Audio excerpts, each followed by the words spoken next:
Joined today by the team behind one of the most widely used apps in crypto this year.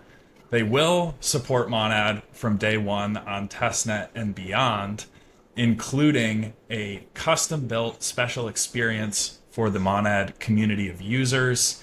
They have additionally had access to the private Monad Testnet for a few weeks now, prepping out for launch day. Please welcome back to the pipeline Brandon, the CEO of Phantom, Brian, working on developer relations at Phantom, as well as Kevin and Keone Han from the Monad Foundation. It is great to have a little reunion here. I believe everyone here is a recurring guest, so welcome back to the pipeline. Thanks, Thanks for Danny. Good having us. Monad. Good to be here. Gamonad. Well, I won't beat around the bush at all. It is definitely big news for the community to hear that Phantom has accessed a private version of the Monad testnet for a couple weeks now. I know crypto Twitter has seemed pretty curious as well as to what the Monad UX is going to look like, and would just love to kick it off hearing from the Phantom team a little bit about how your experience has been, and I'm sure the community is going to appreciate that as well. Yeah, for sure. I'm happy to start, and I know Brandon has some thoughts too, but I'll echo Kobe's sentiment that the chain is fast. I can confirm. And so, yeah, it's been awesome working with you guys at Monad Labs to kind of see what the early days of recreating a chain from scratch looks like. First time that we've seen that at Phantom as well. But yeah, just building that directly into the Phantom experience that users already know and love is going to be awesome. There's not going to be anything like no network switching or anything like that. It should just be a fast, super clean experience for people.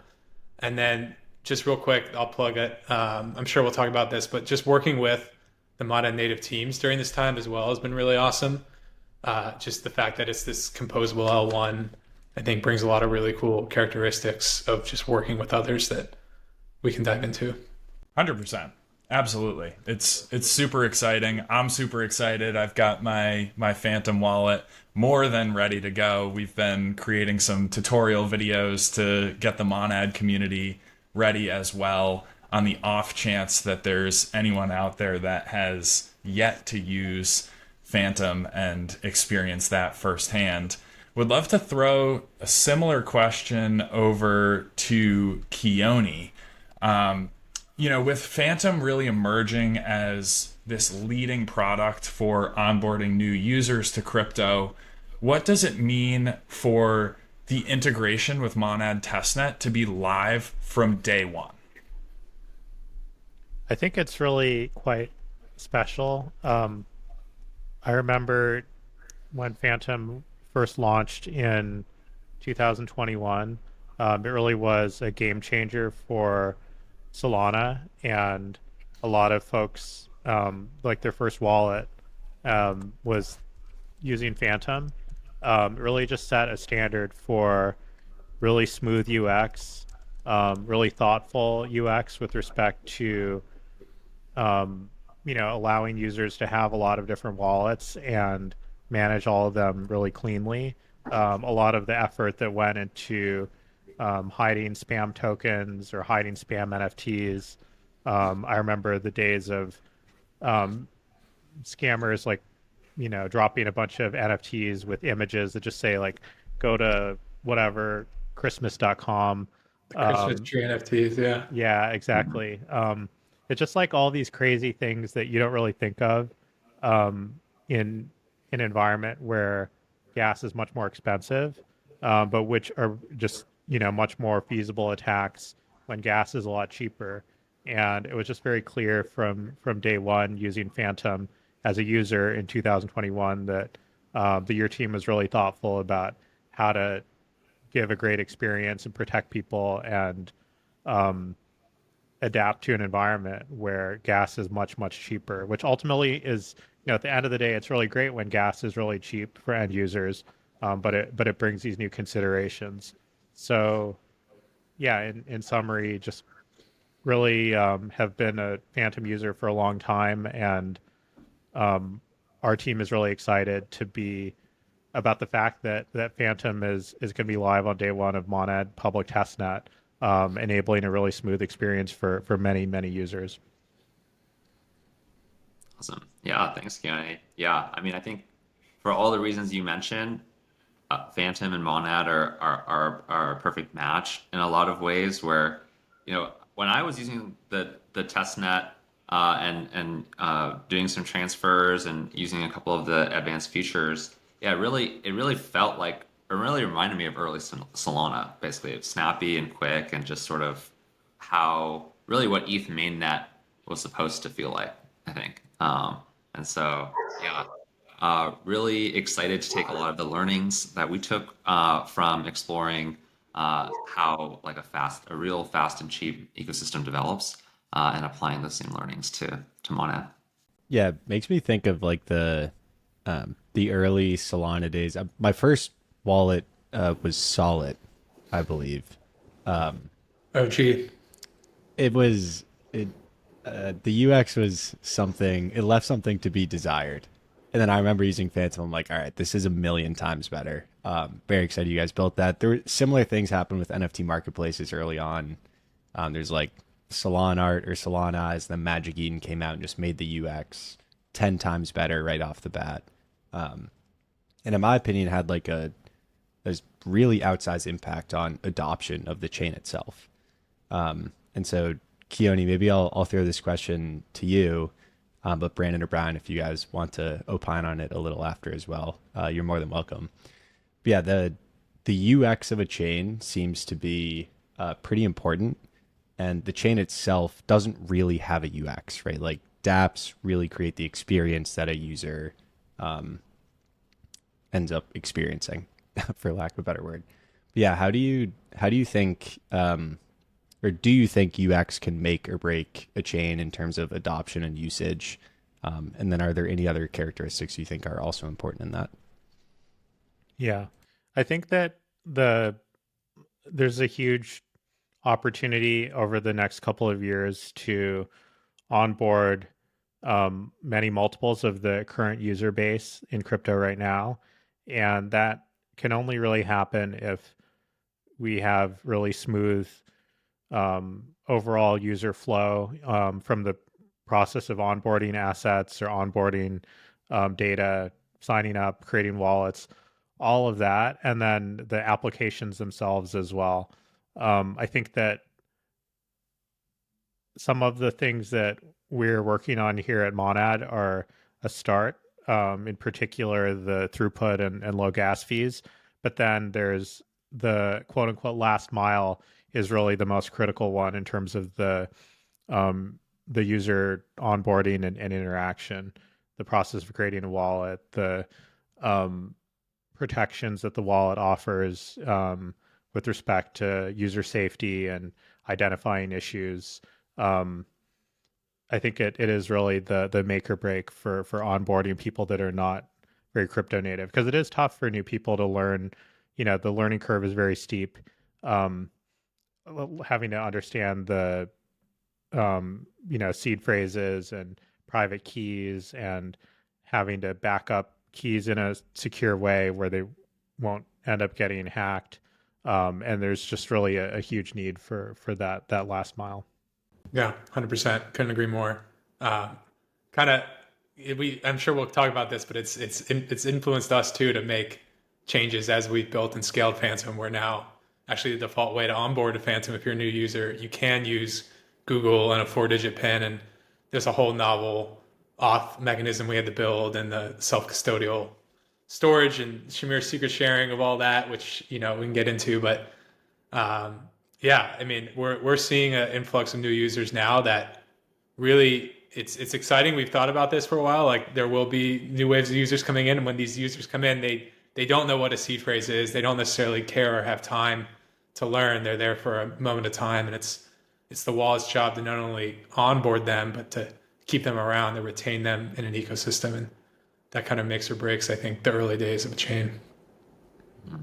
Yeah, Brian makes a good point around the retention aspect is really key, and it includes, yeah, really protecting the user, keeping them safe, preventing them from doing something that they didn't mean to do. Like all of those things are in this sort of last mile category. I think other things that people don't often don't think about is general education, customer support, things of that nature. I feel like are also make or break it. I don't know if your guys' timeline's filled with people like cursing Coinbase support and getting locked out of their account for years and everything. And so yeah, that's all sort of like when we think about user experience in general, thinking about all those things holistically, not just like the UI and colors on the screen.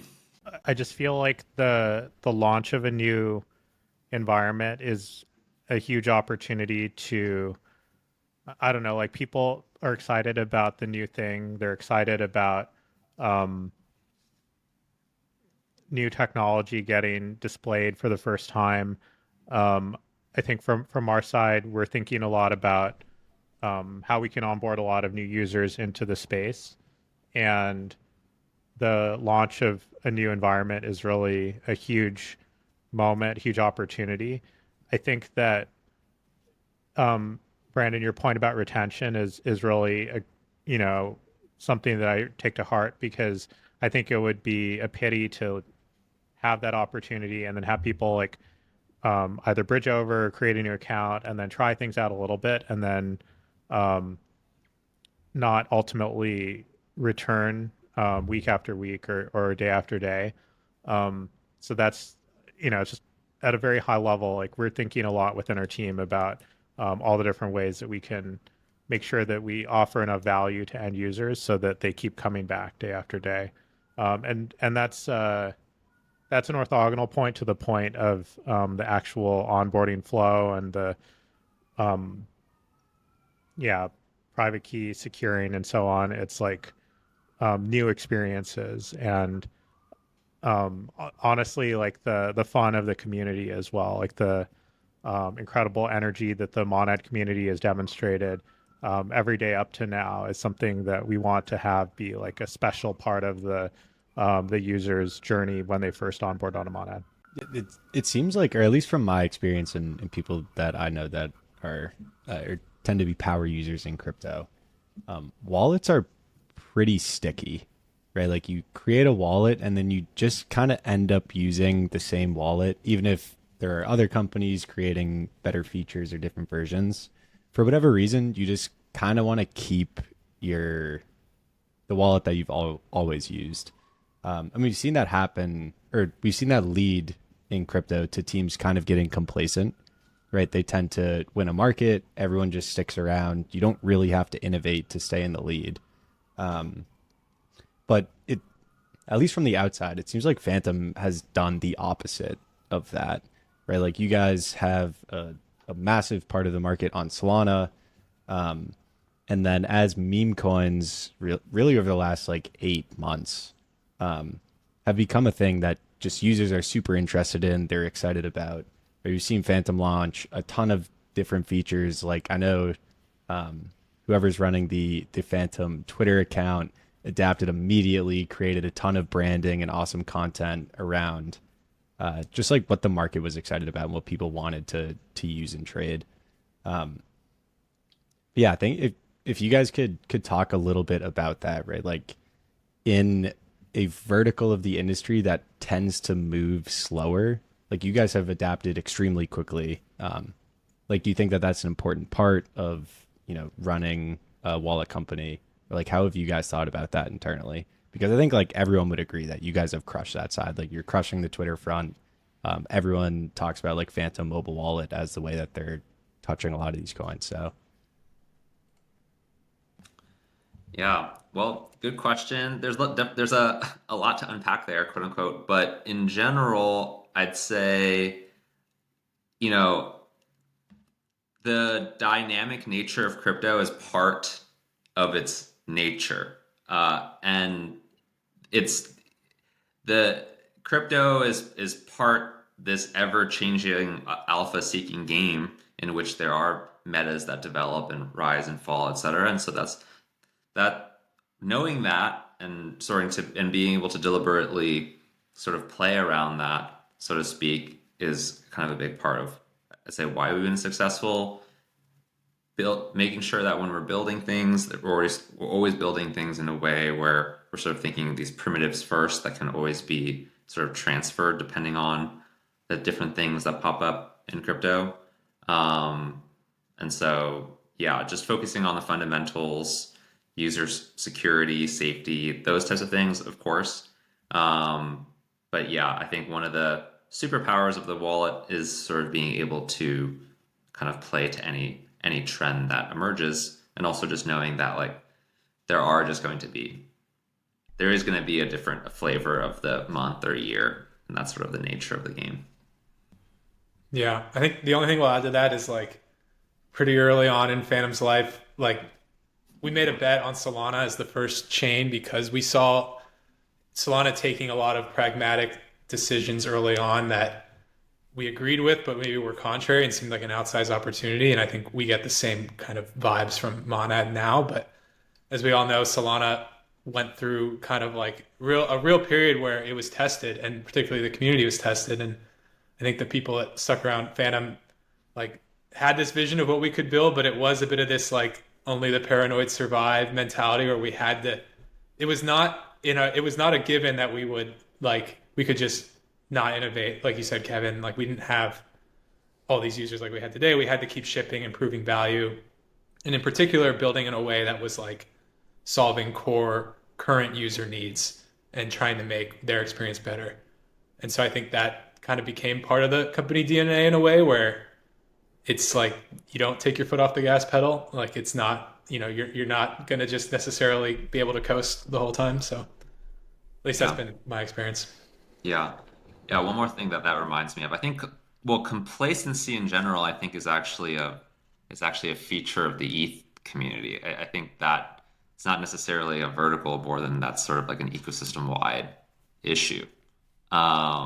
Whereas like Brian said, a lot of the reasons we got attracted to Solana in the first place was because they had this DNA, which is very much a top-down thing around practicality, pragmatism, like a really engineering-focused and forward culture versus a lot of the, I think, like intellectual, like spirited debate that happens sometimes on the ETH side.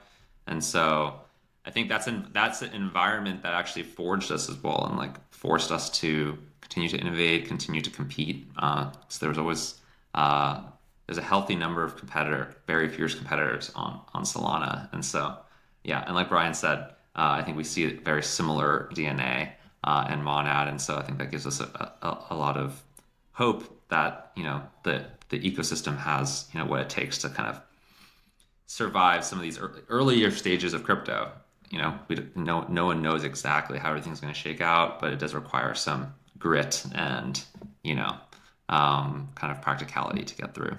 You guys have done an incredible job to pull one of Keone's sayings out, skating to where the puck is going, being ready for anything, and adapting incredibly quickly to a changing market. Probably one of the fastest changing markets in the entire world. And you guys have continued to iterate and be in the right spot at the right time many times in a row. So yeah, it's flattering that Monad seems to be on that path as well, or on Phantom's roadmap as well. Yeah, for sure. I think the one thing I'll add too is just like echoing Brandon's point about just differences we've seen from Ethereum, because I personally believe like Monad's in this position where it can carry the torch on like the future of EVM, and I think EVM has a lot of potential. Obviously we're Solana born and bred wallet, but like a lot of the core team members got their start in EVM, like Brandon included, and I think all of us owe something to the EVM, and there's a lot there that's worth, I think, continuing to push forward. And it's been inspiring for me, at least during this testnet phase, to be like talking with a lot of teams, and there's this general belief that there is this Monad native ecosystem team that wants to work together in this composable way and build like a sum that's greater than the individual parts. And so I'm particularly excited about that for Monad. I think that's in addition to the engineering pragmatism, I think there's this like composability, like teams working together. Wallets have a great role at the center of that to guide users into other dApps, get users doing things on chain. It's an ecosystem that I want to be part of. Clip that, Danny. Done. I mean, to your point, Kevin, it has been so like almost uncanny as a Phantom user on the outside to watch the features kind of just meet the narratives exactly where they're at. Again, skating where the puck is going, and just, I mean, seemingly from the outside, some really, really rapid innovation to meet users where they're at. For example, the trending page for meme coins, and many other features that have just made this kind of the one-stop shop for new users coming into crypto to have a seamless onboarding experience has just been awesome to both watch and use. But it makes me curious as well when you think about adding new features, when you think about kind of skating to where the puck is going, what user persona are you really trying to build for? Is it the crypto native who's been in the quote unquote trenches for the past few years? Or is it these net new users who are seeing Phantom trending on the App Store or the Google Play Store and maybe have seen some TikToks about meme coins or other happenings in crypto? Because those are two very different user personas. So I can imagine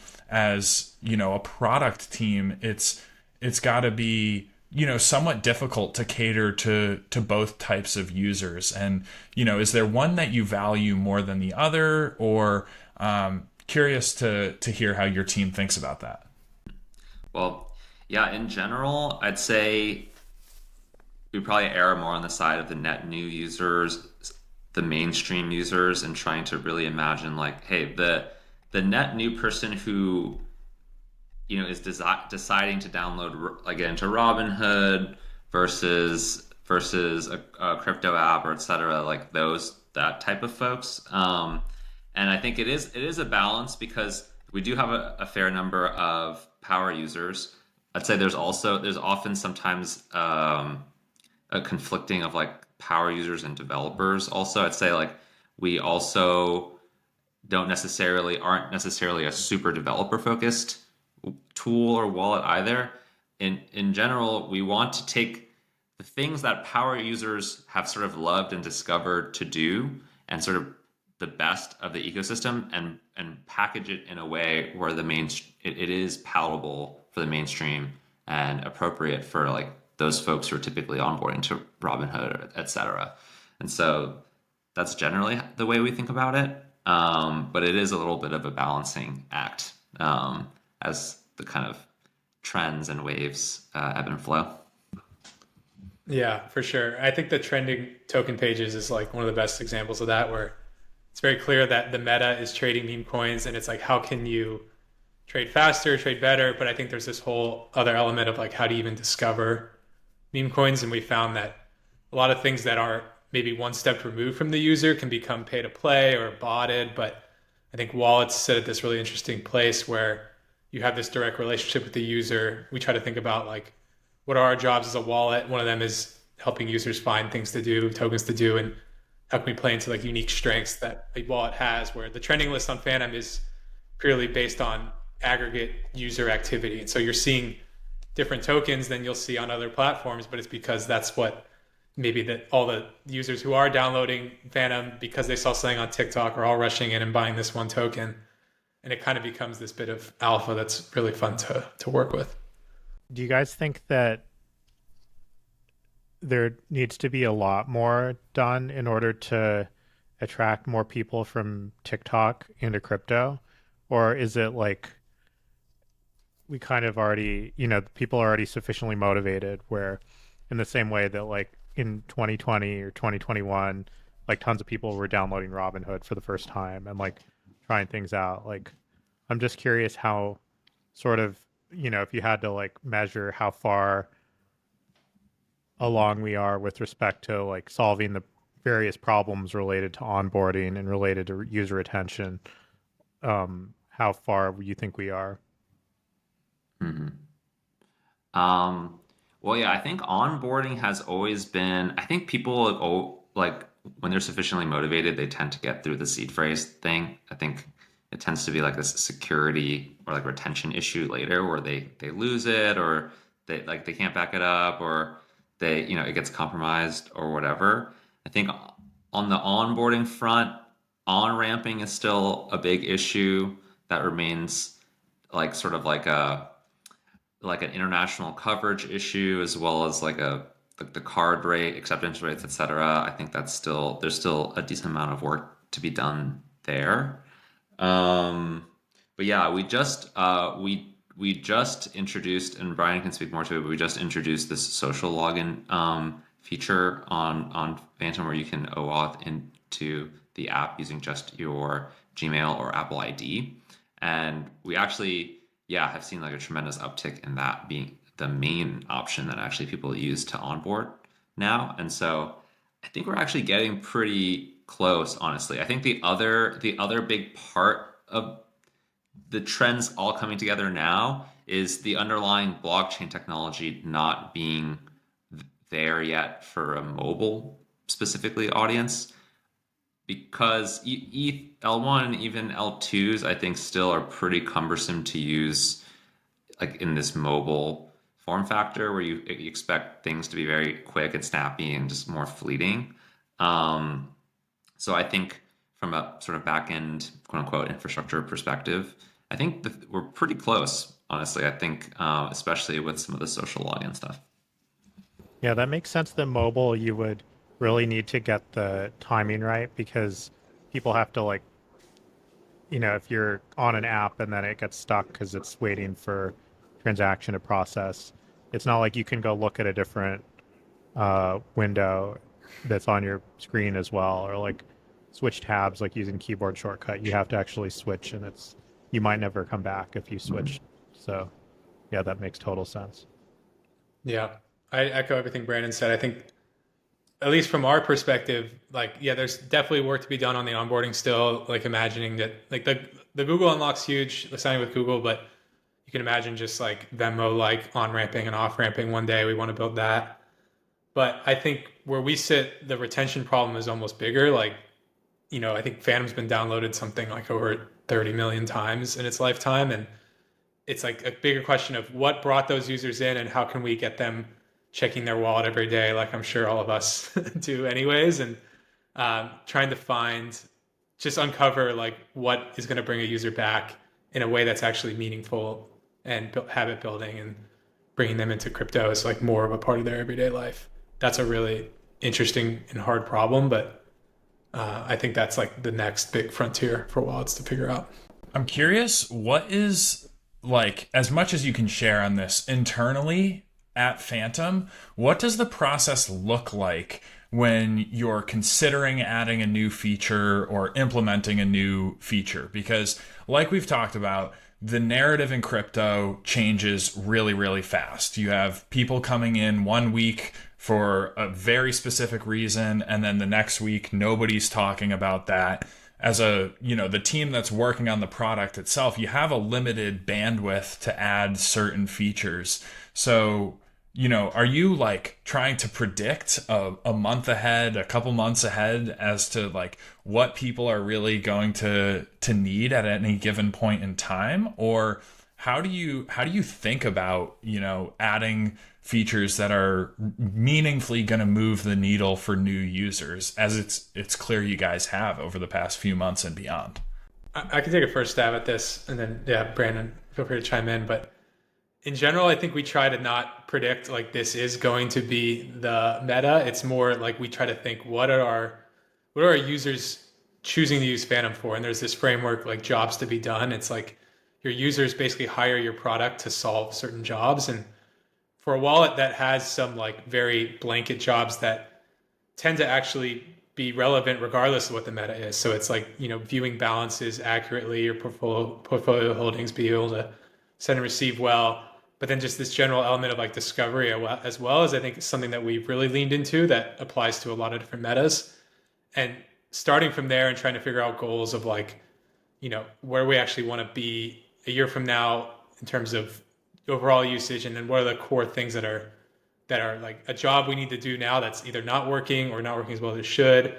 Um, yeah, and building out from there. I think there's a lot that we can also do now. Like the trending is a good example of like how do we make Phantom better for more Phantom users as more Phantom users onboard. Like we've always been in this tool that's kind of been like a wallet tool that's single player mode, and we're trying to more think like how do we leverage the user base we have to make the overall experience better for everyone else. So you're seeing a taste of that now. We just launched like usernames. I know Keone's got at Keone here, and Kevin's got at intern. We'll have to hook you up, Danny. But that's kind of like a foundational piece that I think is where we want to start to layer in new features going forward. Yeah. In general, it's a pretty hard question to answer. In part, it's hiring the best people out there and letting them decide and not necessarily dictating, like, and having teams with separated responsibilities, things like that. Part of it's also like developing a pretty strong sort of like sniff test over like an accumulated number of years in crypto. It's like, well, is this friend tech thing going to be a thing in 6 months? Like, and just trying to like have like a good gut sniff test kind of mechanism, which tends to be like 3 co-founders here. And so that's part of it too. But yeah, I mean, I think part of it's also like not also being in a position where we don't necessarily have to even predict the future more than it is more about being able to quickly experiment and learn about different things that we put out there, and be able to partner and integrate a lot of the cool things that are happening in the ecosystem. And so, yeah, just being really kind of like metric and goals oriented has served us quite well also. For sure. And to put you on the spot a little bit, and maybe apply the sniff test a bit in real time. I'm sure there's been some thought into this as well, but from your perspective, what does the user experience in crypto look like 5 years from now, for example? Is there an ideal case that you're kind of working towards here, or is it just more play it by ear, iterate as you go, and piece those learnings together as you actually experience it? Well, I think there's a couple different aspects. I think in general, crypto is moving more and more mobile. So I think in general, user experience is going to be more mobile oriented and more mobile first. Again, because of what gets unlocked from having the fast and cheap infrastructure. So that's part of it. I do think we do believe in a multi-chain world, but I don't think that there's going to be hundreds or even tens of chains. It's probably just going to be a few handful of ecosystems that really matter. And then similarly, I think there's going to be way fewer sort of wallet apps or entry points to the ecosystem, and this idea of a chain-specific wallet is going to sort of fall by the wayside, the same way that there's no such thing as a chain-specific centralized exchange. Although there arguably Coinbase used to be like a Bitcoin-only exchange in the beginning. Yeah, in general, sort of like fewer chain-specific sort of application layer, things. So that's sort of my general shape of it, but yeah, hard to tell. Yeah, I agree with that. I think wallets have a lot of work to abstract the right things from crypto without abstracting the things that make crypto, and so I think Phantom tends to lean more towards sticking to the crypto side of things. Like we do have seed phrases, there are EOAs, like, we let you use the full Ethereum provider methods. We're not creating this like alternate world, but I think we're trying to layer in ways of like, can you move your like cash in and out of like a crypto world very quickly?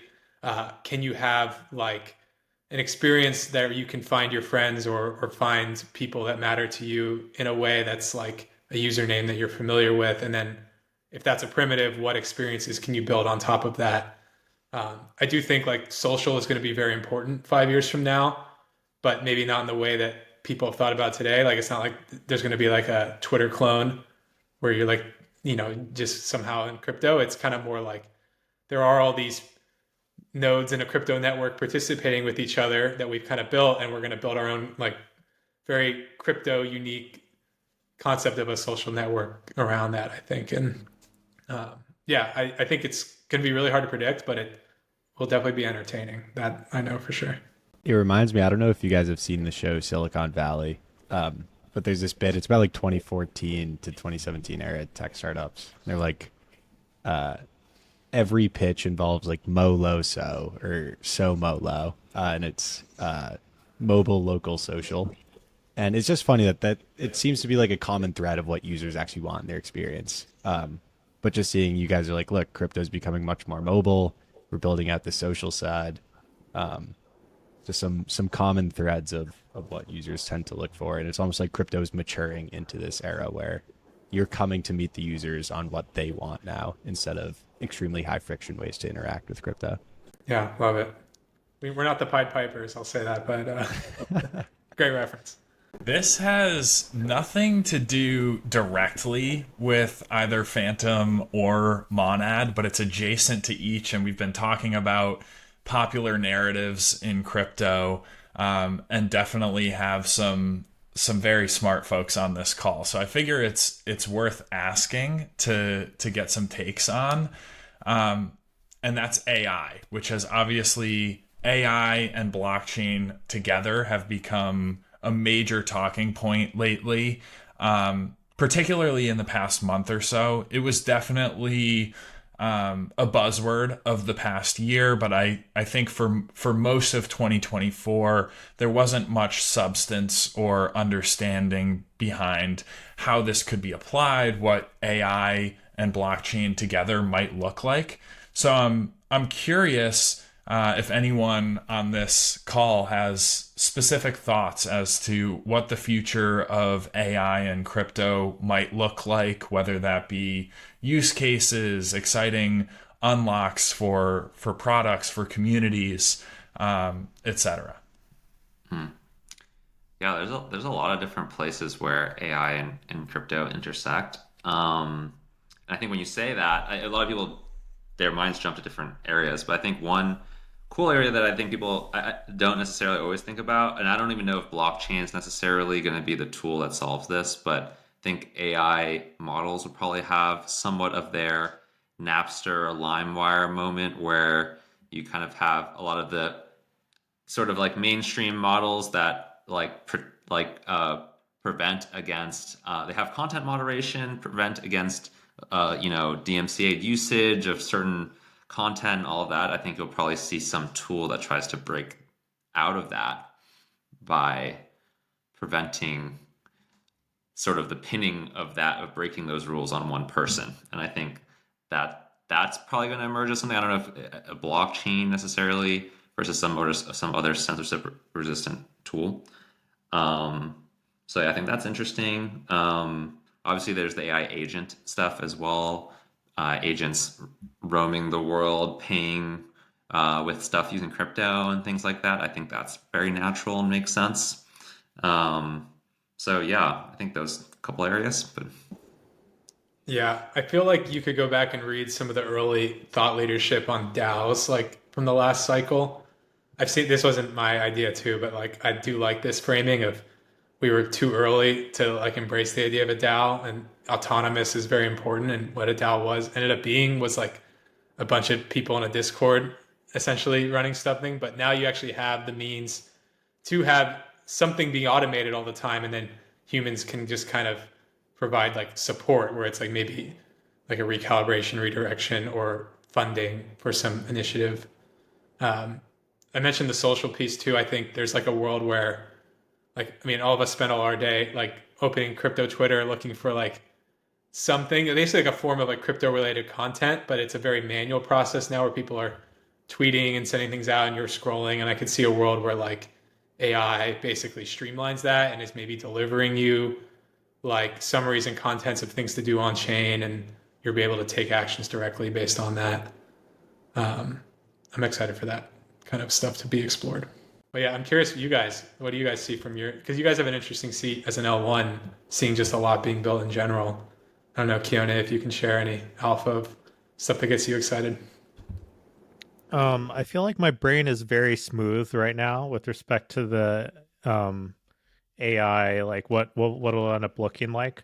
I think the really dumb thoughts that I have are like one of the paradoxes, I guess, of crypto right now is that there's like a wall between uh the crypto world and the world of like all the assets that are on chain, and then the rest of the world, like the on ramp off ramp is relatively painful, relatively expensive.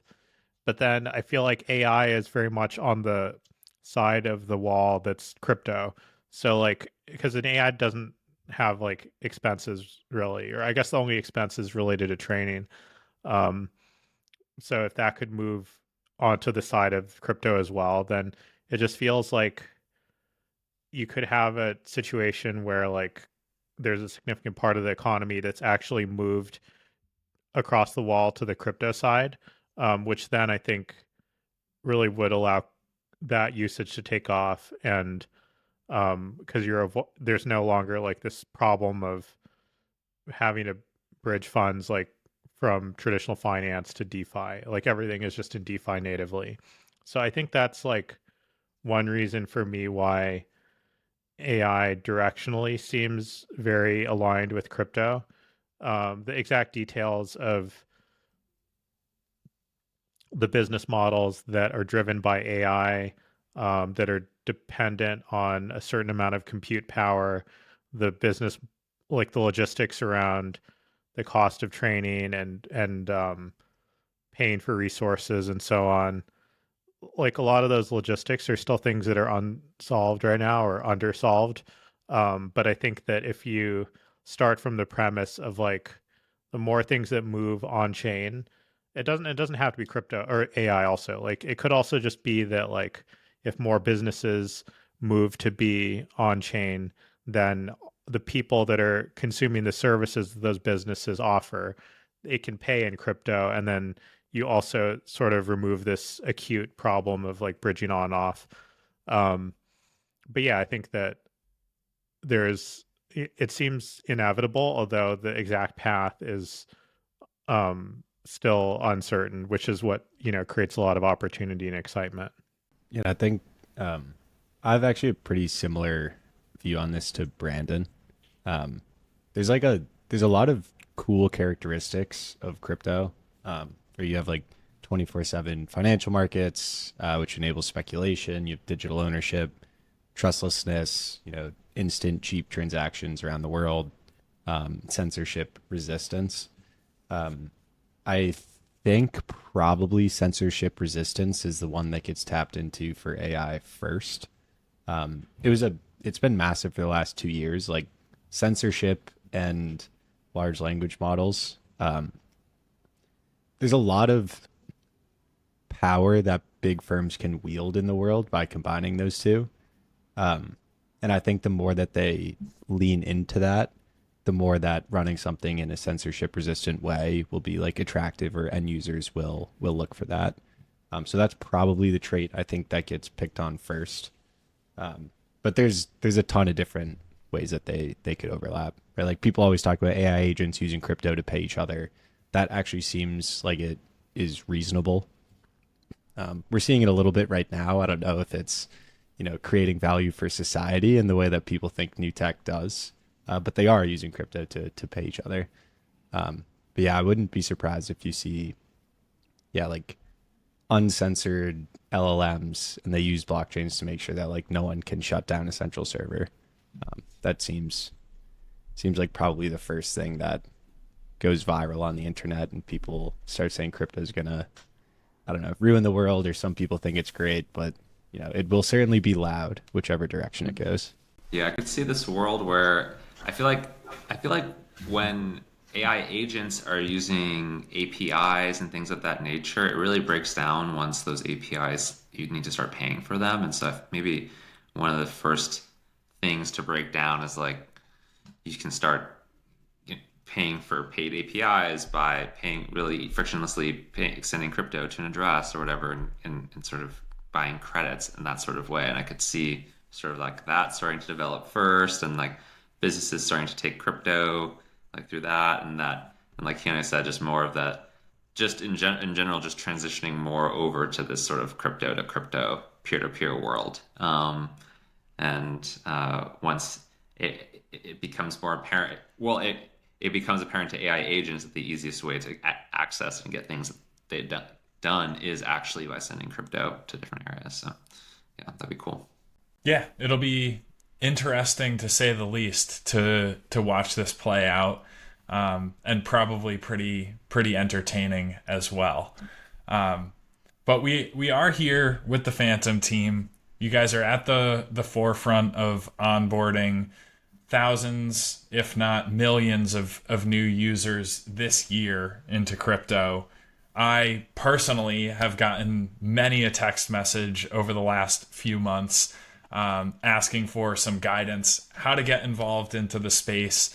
It seems like somehow the folks that are texting me always have just the core opposite ideas about what this space values and what the real builders in this space find interesting. So would love to kind of pick everyone's brain here. If you have any advice for somebody who's maybe trying to get into crypto, maybe trying to learn a little bit more about crypto, but for anyone who's kind of crypto curious, how would you advise them to navigate this space? I can shamelessly plug download Phantom, but in reality, like like we said, we try to make this really easy, and we view our job as not only onboarding but retaining users. And so yeah, you can get started with Phantom with just a Google and a pin. But I think more than that, you can just go and open up the Discover tab. Once you do, you have the app, and there's a whole list of not only things that are trending, that are up to the minute of what's happening in the space, but if you keep scrolling down a little bit, we've actually built out a real deep learn center that we're pretty proud of. I think the first article on there today, actually, if you open that, is Monad 101. What is Monad? So send that to your friends, get your Phantoms ready, and you can read that content right in the wallet too. You can just, you can read it, flip over to the next tab without even closing the window and buy something, or, connect to your first app. And so I think from us, it's about, how do we solve that 0 to 1 quickly? And if you're a new user, I think Phantom's the best place for that. Yep, just to add on what Brian said, I think in general, crypto has rewarded the explorers and folks who are tinkering. And so in general, just keep an open mind. I'd say there's, we're still pretty early on in the whole arc of this tech. And so the more that you can kind of keep an open mind and explore what's happening at the fringes, I think, the better your experience will be. I have one anecdote to share of someone that I onboarded this year. And it was the week before the U.S. presidential election.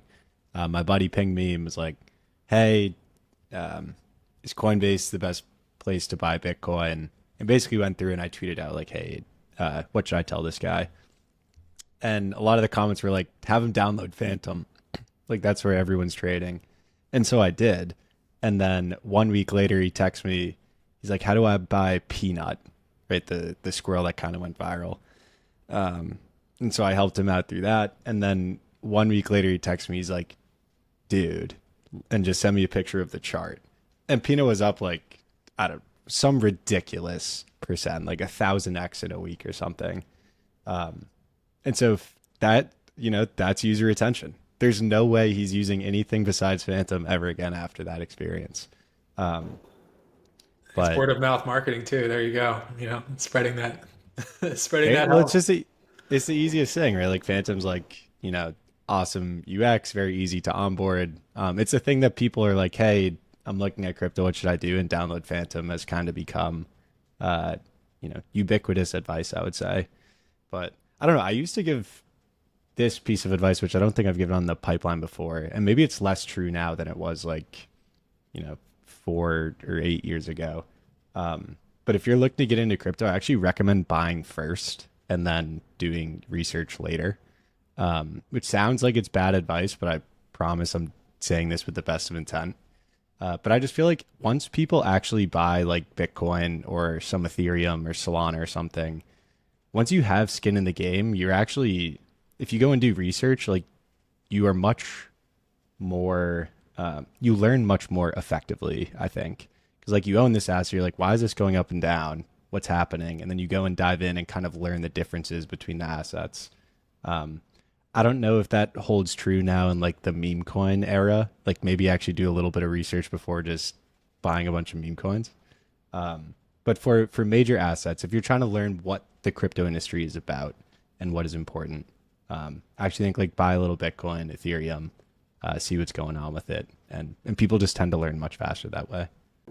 Like I said before, I do feel like my brain is very smooth on this topic, but like I just sort of have in the back of my head like the growth of some of the really successful tech startups and how they, their trajectory of like Facebook getting to, you know, a million users or 10 million users or 100 million or billion, um, or Google, like, or even like, slightly smaller anecdotes like when Farmville came out on Facebook and then, immediately or seemingly immediately there were like millions of people playing Farmville.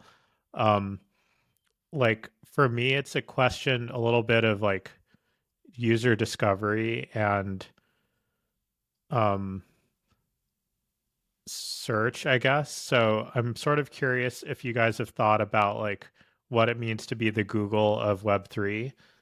If it means like playing a larger role in the process of helping people. Like, what if there were a search bar inside of Phantom Wallet that you could use that to um, discover applications? Like, why doesn't something like that exist? Not in Phantom, but just in general. Like, there's no like crypto specific search engine. You just have Google, but then Google is already like very confusing to use because that the people can buy advertisements or like there's a ton of SEO that's happening. It's not aware of like how wallets work. And I don't want to go down the route of, advocating for like Phantom pivoting into or adding on a new business line, which is like wallet analytics and block explorers and all, the Arkham Intelligence or Nansen or Kaito, even like kind of business model. But I do feel like there's a story here about discovery that hasn't really been solved in crypto that would actually be really significant for not only for onboarding, like for the purposes of onboarding, which is like something that we all want, but actually for people to um, like find the things that they are looking for, but in a way that's like much more crypto native and much more on chain as opposed to just Googling for it. Because I just feel like Google is so uninformative right now when it comes to crypto.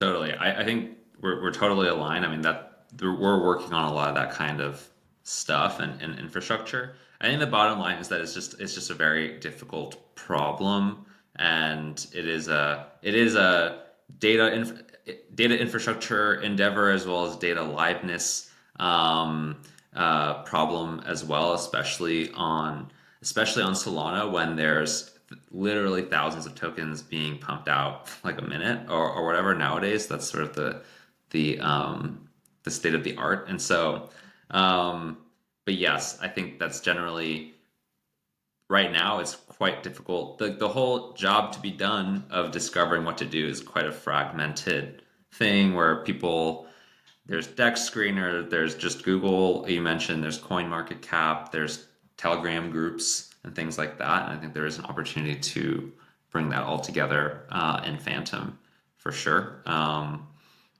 But yeah, it's not only a technical issue or technical problem, it's also kind of like a product problem as well. So yeah, we're definitely trying to carry the torch there. Love it. Just to double back and answer my own question on, advice for someone new to crypto. I think, this maybe becomes less and less important as there's more innovation on the builder side of things, new apps emerging that solve tangible problems for the end user.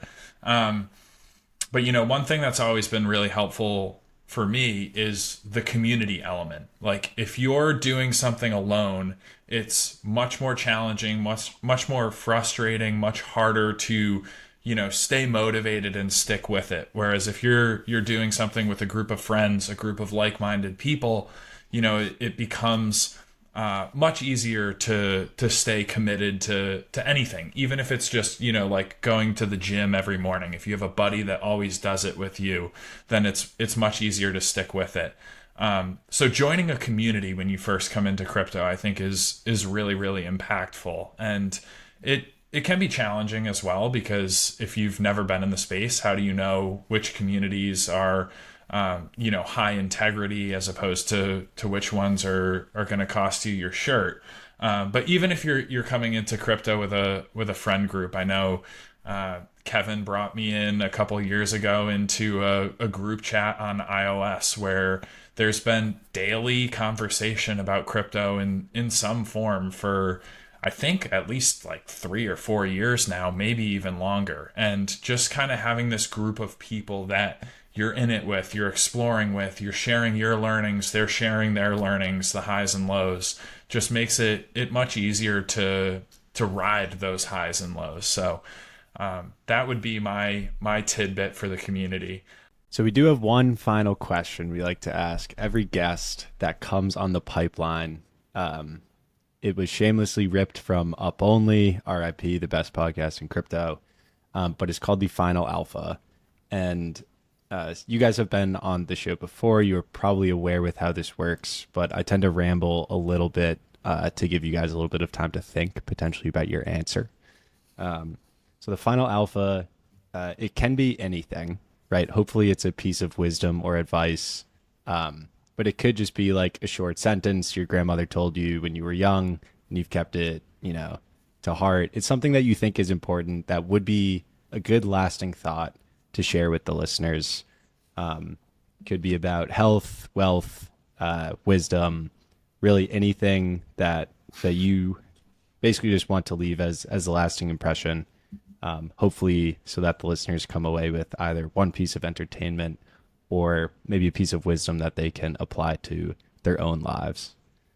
So with that, I guess I will throw it to whoever unmutes first between Brian and Brandon to kick us off, and then can jump to the other. I can kick off. Yeah, I think maybe this will preempt to, just given the market cycle we're in, some of the questions of how do I work in crypto. And at least personally for me, like I think there's this meme that I take to heart of like, you can just do things. And I think that is what be my final alpha, is you can just do things. And particularly if you're on the sidelines, like you haven't built a resume or you don't have connections in the industry, like the best way to break in is to just pick a niche, pick something you're interested in and have some skill in, but you can develop the skill over time and just start doing it and then make a name for yourself and get out there. And personally, I tried to do that when Solana launched. I thought Solana was really compelling. I had a developer background, so I started just writing blogs, and I just started doing it for free and posting on Twitter, and that was the genesis basically of me now being at Phantom. And a lot of things led to another, and there was a lot of luck involved, but like none of that would have started if I didn't just to say like, I'm going to spend my weekends writing these things and posting on Twitter. And at the time I like was in a non-account too. So I think just actually my other maybe hot take is like, if you do want to like work in the space, like going non-anon and putting your name out there and having your name stand behind your writing means a lot. I think anons definitely have their place in crypto, but yeah, just do things. Don't be afraid to put your name on them, and you'll be surprised, I think, how receptive a lot of people in crypto are once you do that. Yeah, I'd say mine's somewhat related, similar message, but It's nothing is as ever good as it seems, and nothing is as ever bad as it seems. And it's in general, take more risks. Humans in general, I feel like, tend to index more towards down, like this sort of unlimited downside concept. And in general, like just yeah, go do things and put yourself out there. And it's not really that big of a deal, I guess. Would be my general advice. General Alpha. Bet more is what he's saying. I think mine would be, oh, sorry, Kevin. I think mine would be consistency is extremely important, but I think something that's important to enable consistency is just having some sort of metric. So something that you're trying to, that you can measure your progress by. It's the same thing like when you're trying to lose weight, like you should, have a journal and like weigh yourself consistently and like look at that. If you're trying to get stronger, like you should keep track of your, like your exercises and get motivated by that. I think that data is extremely important, and it's a really important motivator, whether you're an individual or you're a company, like having great KPIs, if you will, that allow you to measure your progress. That's really the most important thing. And there are some obvious ones, like if you're trying to get more Twitter followers, then um, that like you can look at that, but even like having a way to visualize that over time is quite helpful. We had a kind of a contest here within the Monad team to see who could write a tweet that gets the most bookmarks, and I think that was a good motivator as well, just have that measuring stick. So find a metric and make sure you're choosing the right metric, and then use it to motivate yourself. I was only unmuting to say, Keone, you have an unending list of wisdom. So if you also want to impart some for the final alpha. Yeah, and shout out to Tunes, the first monthly winner with the bookmarks. Maybe a slight asterisk asking for bookmarks at the end of his tweet, but we will not bring that up. It was a legitimate victory. Smart tactic. Might have to link that tweet when this podcast goes live for context.